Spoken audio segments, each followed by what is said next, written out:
একটা মজার জিনিস দেখাই। শুরুতেই দেখেন কারা মিছিল কইরা হিন্দু সেজা জয় বাংলা স্লোগান দেয়।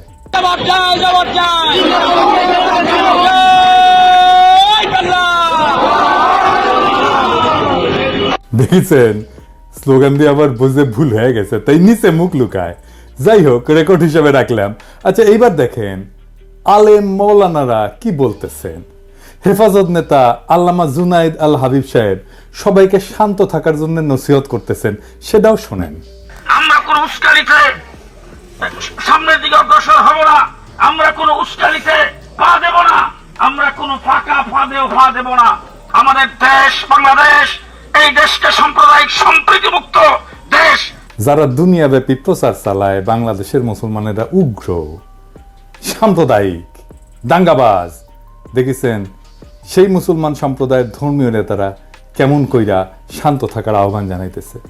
তবে আমার আজকের বিষয়টা ইসকন না, এই প্রসঙ্গে বইলে রাখলাম আর কি, চোখের সামনে আসলো তাই।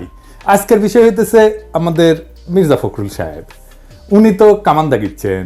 উনি বলছেন যে বিএনপি দেশের পরিস্থিতি নিয়ে খুবই চিন্তিত, আচ্ছা ভয়াবহভাবে উদ্বিগ্ন। কেন? উনি বলছেন আপনারা চিন্তা করতে পারেন ধর্মকে কেন্দ্র কইরা কি উন্মাদনা শুরু হয়েছে বাংলাদেশে। আপনি চিন্তা করতে পারেন মুক্ত স্বাধীন মিডিয়ার জন্য, প্রেসের জন্য আমরা এতদিন লড়াই করলাম, তার অফিস পুরাই দিচ্ছে। তাই নাকি মির্জা ভাই? কুটি পুরানো হয়েছে। এই বাংলাদেশ তো দেখতে চাইনি, আমি অন্তত দেখতে চাই না। তাই নাকি মির্জা ভাই? পত্রিকা অফিস কই পুরানো হয়েছে? এই যে ধর্ম নিয়ে উন্মাদনা শুরু হয়েছে, কে করছে? কন না কেন? ইসকনের কথা বলেন না কেন? ইসকন যে একজন রে কুপায় মারছে তার কথা বলেন না কেন? ভাসুরের নাম মুখে নিতে লজ্জা লাগে। ওই যে চট্টগ্রামের আইনজীবীরে কুপায় মারলো, কোনো বিবৃতি দিচ্ছেন? দেন নাই। প্রথম আলো ডেইলি স্টার নিয়ে একেবারে দিওয়ানা হয়ে গেছেন। আপনি প্রধান রাজনৈতিক দলের নেতা, আপনি গেছেন চট্টগ্রামে আমাদের নিহত ভাইয়ের জানাজায় গেছেন? যান নাই। তো পত্রিকা অফিস পুরানোর কথা দেখে আমি ভাবলাম যে আমি নিজে ভুল দেখছি কিনা, তাই একটা পোস্ট দিলাম ফেসবুকে, যেটা প্রায় 12,000 লাইক পড়েছে। কেউ কইল না পত্রিকা অফিসে গত এক সপ্তাহ পুরানো হয়েছে। আপনাকে মির্জা ভাই আবেগ কাজ করেছে, প্রথম আলো যখন আসছে বিবেক কাজ করে নাই।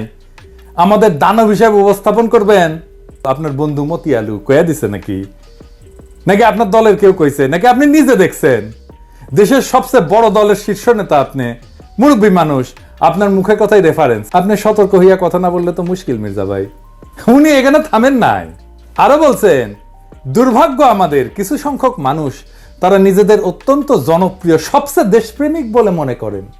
খোটাটা মনে রেখেন কি দিয়ে খোটা মারতেছে। আর গোটা জাতিকে আজকে তারা বিভাজনের দিকে উস্কে দিয়ে একটা অন্ধকারের দিকে ঠেলে দিচ্ছেন। সেজন্য ওনার আলো দরকার, প্রথম আলো, বুঝাও। আপনারা ঠান্ডা মাথায় চিন্তা করবেন যে যারা দেশকে বিভাজনের দিকে ঠেলছে, অনৈক্যের দিকে ঠেলছে, তারা আমাদের আসল শত্রু না মিত্র? আসলেই তো আমাদের দেখতে হবে বিভাজনের দিকে কে ঠেলিচ্ছে, এটা আমরা দেখবো। আইসেন, হ্যাঁ মির্জা ভাই খারান একটু হাইসেনি। আপনি বিভাজনের কথা কইছেন, আমি ইউজুয়ালি এসব জায়গায় এসে একটা ডার্টি জোকস টোকস বলি, আপনার ক্ষেত্রে সেটা বলবো না, এইটা ঝামেলায় হয়ে গেল। যাই হোক, বিভাজন কে করিছে? আপনি কি বলেছেন জামাতকে নিয়ে? দেখেন, জামাতের পক্ষ থেকে আসা বক্তব্যের বিপরীতে তিনি বলছেন যারা ভোটে জিততে পারবে না, সরকার চালাইতে পারবে না, তারা এসব কথা বলে। একসময়ের জোর সিংকে কি তাচ্ছিল্য! আপনারা সেনা প্রধানের ডাক পাইয়া যে ড্যাং ড্যাং করতে করতে ক্যান্টনমেন্টে গেলেন, তারপর একটা তত্ত্বাবধায়ক সরকার বানালেন, ধ্বজভঙ্গ উপদেষ্টা দিয়ে খুঁজে খুঁজে বের করে আসছেন। দিনে 6 বার অ্যাডাল্ট ডায়াপার বদলাইতে হয়। আমাদের জিজ্ঞেসিলেন যে কি মত আপনাদের? হ্যাঁ, ঐক্যের কথা কইছেন এখন। বাপরে, দেশের মালিক সেজে গেছেন না? ছাত্র শিবির ছাত্রদল মারপিট শুরু হইলো। আপনার ছাত্র দলের চট্টগ্রামে পোলারা আমারে কমপ্লেন দিল আমার ইনবক্সে এসে যে আপনার প্রিয় ছাত্র শিবির কইরে একবার কয় আপনার প্রিয় ছাত্র শিবির। কবে প্রশংসা করছিলাম ওই একটা সারিন্দা বাজায় আর কি, ওই কয় আমার প্রিয়, আপনার প্রিয় ছাত্র শিবির আমগরে মারতেছে, কিছু একটা করেন। তা আমি কইলাম দুই সংগঠনকে নিয়ে বসবো, এভাবে মারপিট করলে কেমন করে হবে? ফ্যাসি বিরোধী দলগুলা, ছাত্র শিবির ছাত্র দল দুই দলে কিন্তু রাজি হইল, টাইম ঠিক হইল। ছাত্র দলের প্রেসিডেন্ট সেক্রেটারি, ছাত্র শিবিরের প্রেসিডেন্ট সেক্রেটারি কেন্দ্রীয় একসাথে কথা বললে টাইম ঠিক হইল। আমার টাইম সকাল 5টা, আমি চোখ মুছতে মুছতে উঠিয়া জুম মিটিং এ বসলাম। ছাত্র শিবিরের প্রেসিডেন্ট সেক্রেটারি আসলো, ছাত্র দল আসলো না। ফোন দিলাম, কয় আমরা তো ট্যুর করতেছি। আমি বললাম আচ্ছা ঠিক আছে, টুট টুট শেষ কইরা তারপরে কইয়েন, আমরা বসবুনি। আবার পরে আর করলো না। শুনলাম বিএনপি শীর্ষ নেতারা চায় না, তো মারপিট যে হচ্ছে সেটা বন্ধ করার জন্য ডায়ালগ করতে রাজি না বিএনপি। জাহাঙ্গীরনগরের ছাত্র শিবির থাকলে সেখানে ছাত্র দল যায় না।